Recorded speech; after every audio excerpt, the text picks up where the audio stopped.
Eu sou Marcelo Schweller, sou médico pneumologista, fiz minha formação aqui na Unicamp, em Campinas. Me formei em 2002 como médico, depois clínica médica, pneumo, e em 2010 comecei meu doutorado, né, defendi em 2014, numa área de educação médica mesmo, com a ideia do ensino de empatia no curso de graduação, que é uma grande polêmica, né? Talvez a gente converse se empatia dá para ensinar ou não, dá para aprender ou não. E foi um tema que cada vez mais eu fui me encantando, porque conforme você estuda, você vai tendo benefício pessoal com ele, e aí você aplica mais no seu dia a dia e você ganha mais benefício pessoal. Acho que essa é uma coisa que a medicina traz pra gente, né? Às vezes a gente consegue aplicar primeiro uma coisa na medicina para depois aprender pra nossa vida, né? Esse foi um tema que, além de me encantar, me melhorou. Verdade. Show de bola. Show de bola. Marcelo, e antes da gente começar a falar de empatia, fala um pouquinho pra gente. Eu sei que não é o objetivo desse nosso papo aqui. Hoje você está como convidado, mas fala um pouquinho do médico Marcelo. Como que você conheceu o CVM? Bom,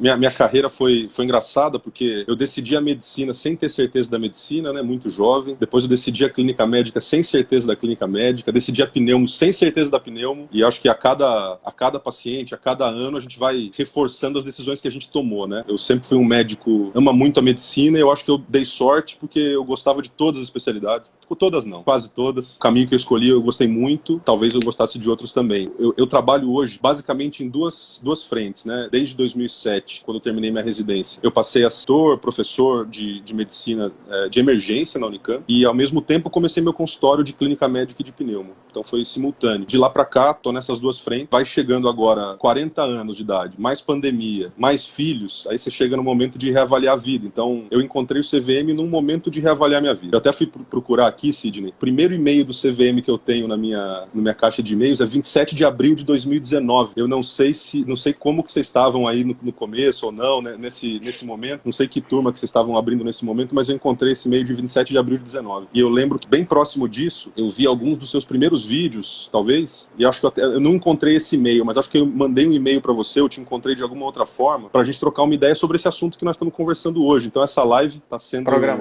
programada há pelo menos 2 anos. Preciso confessar que a culpa da demora foi minha, porque eu que fiquei de te dar uma resposta e não dei. Hoje chegou. E aí eu conheci o CVM assim, eu não lembro exatamente em qual mídia social que foi, talvez YouTube, não tenho certeza. Já tinha terminado meu doutorado, já estava faz tempo fora do doutorado, mas eu vi você falando muitas coisas nas quais eu acredito. Muito. Sempre que a gente encontra alguém falando muito parecido com a gente, dá vontade de conversar, né? Agora que eu tô pensando, essa talvez seja a dificuldade de empatia. A gente tem que conseguir conversar bem também com quem fala totalmente diferente da gente, né? Então é fácil conversar com quem fala igual, mas talvez nosso tema hoje seja falar com quem fala diferente, né? Sim, verdade. E aí, então, já me fala, por que você escolheu empatia, Marcelo? Por que você escolheu empatia como um tema para um doutorado, né? Porque, não sei se todo mundo sabe, mas para um doutorado são 4 anos de estudo, então uma revisão bibliográfica gigante, que no final desse doutorado você tem que entregar algo novo para o que já existe. Pelo menos é o que eu aprendi sobre o doutorado, né? Geralmente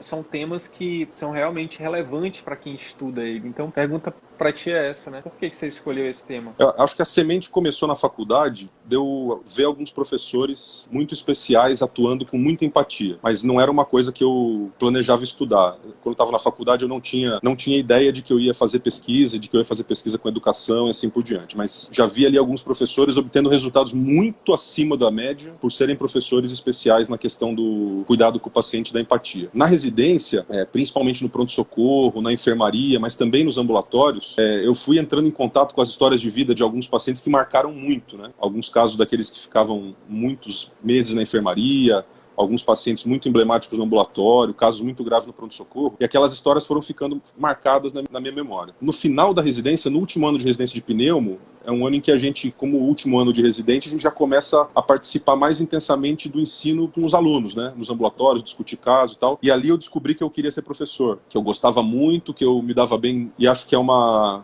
questão muito parecida da relação médico-paciente e a relação professor-aluno. Então, precisa de muita empatia, cada aluno é de um jeito, cada aluno aprende de um jeito, mas eu ainda não sabia que eu ia fazer pesquisa. Comecei a trabalhar no consultório, comecei a trabalhar como preceptor de alunos residentes no pronto-socorro da Unicamp, e aí em 2009, começo de 2010, decidi seguir a carreira acadêmica. E para seguir a carreira acadêmica de uma forma formal, você precisa do doutorado. Eu não tinha vontade de ir para pesquisa em biologia molecular, pesquisa clínica, pesquisa né? Clínica, né? Também é muito difícil no Brasil, tem tem algumas dificuldades ali que iam tornar isso quase impossível. No ano em que eu decidi fazer pesquisa, imagina, no ano em que eu decidi fazer pesquisa, abriu esse curso, essa área dentro da clínica médica, da pós-graduação de clínica médica, uma área de ensino em saúde, educação médica. Então era um doutorado, um mestrado, doutorado em educação médica. Poxa, eu falei, aí eu tô dentro. Cara. Então tu fizeste direto os dois. Na verdade foi direto doutorado, porque eu tinha publicação já antes na faculdade e na residência, então deu pra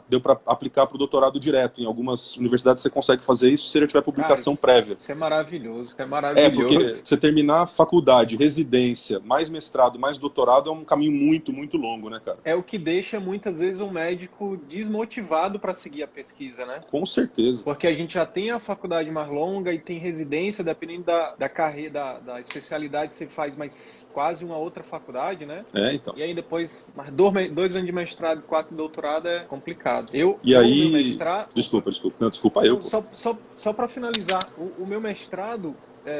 eu tenho certeza que daria para ter feito um doutorado com a pesquisa que eu fiz, entendeu? Só que aí a gente termina esgotado e aí enfrentar mais 4 anos de novo, aí eu dei um pause. Então. Mas, perdão. Imagina.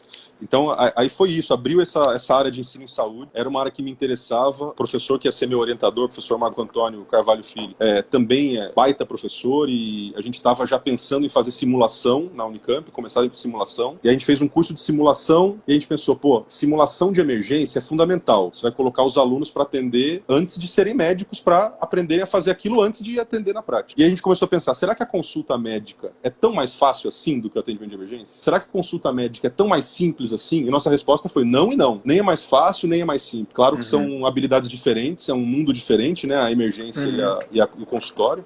A gente percebeu que talvez a complexidade fosse outra, mas não menor. E a gente começou a pensar, se a gente vai fazer uma simulação de emergência, nós vamos ter que fazer uma simulação de consulta. E meu doutorado foi isso.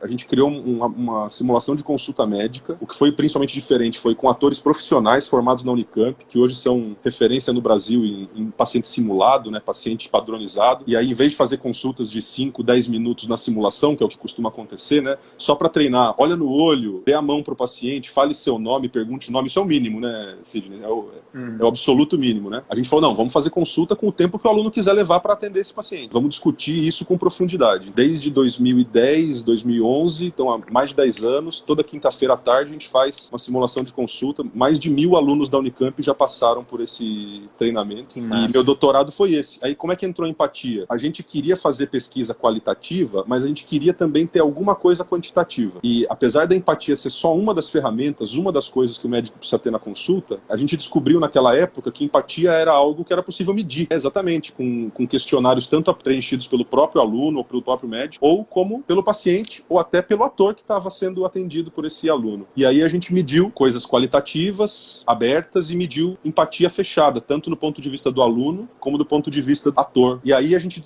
descobriu que quando a gente fazia essa simulação no 4º ano, aumentava a empatia. Do 4º para o 6º ano, perdia empatia, que é o que a literatura médica mostra em média, né? Que acontece. E no 6º ano a gente fez de novo a simulação, aumentava de novo a empatia. Então, não só a gente fez a hipótese e confirmou que empatia é possível de mudar, né? Como também a gente viu que é necessário que isso seja treinado repetidamente. Não é uma coisa que você treina e está pronto.